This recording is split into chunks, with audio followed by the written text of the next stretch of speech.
Xinjiang, home to the Uyghurs and other Muslim ethnic groups, has been plagued by mounting tensions and human rights abuses.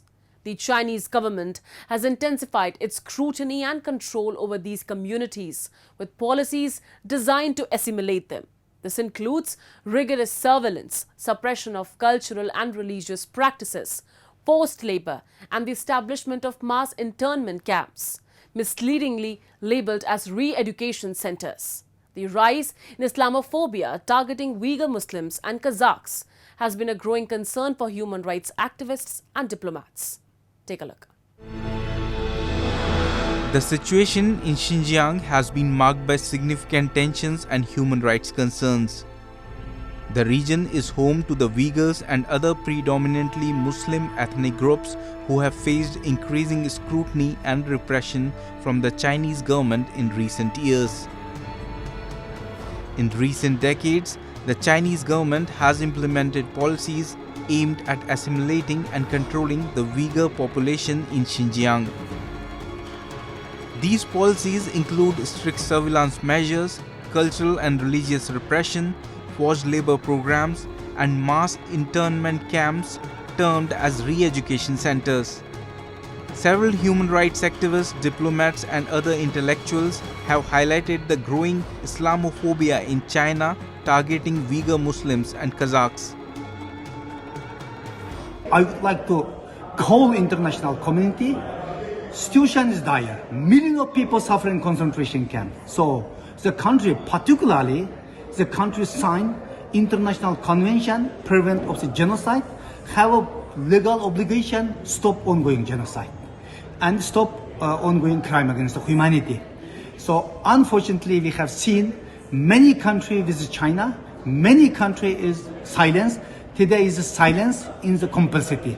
So it is a time all human beings, all countries take action and stop this ongoing genocide. This is the responsibility of the human being on all countries. Recently, human rights organizations collectively condemned China for dismissing crucial recommendations intended to improve its deteriorating human rights situation, as evidenced in the latest Universal Periodic Review conducted by the UN in January 2024.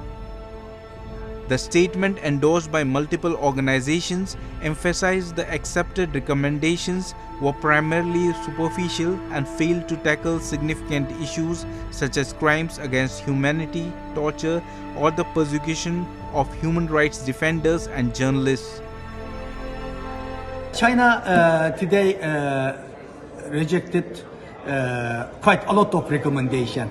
Actually, 24th January this year, UPR in China taking place is a UN Human Rights Council, but after 6 months past, today we have witnessed Chinese government rejected so many, only adopted some recommendation, but most serious issue, for example, like arbitrary detention, crime against humanity, enforced disappearance, and arrested journalism, human rights defenders, this all crucial recommendation was rejected, Chinese government.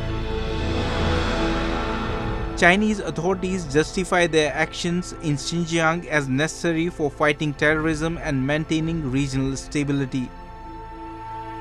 In contrast, widespread international criticism has led to increasing demands for China to be led accountable for these alleged violations.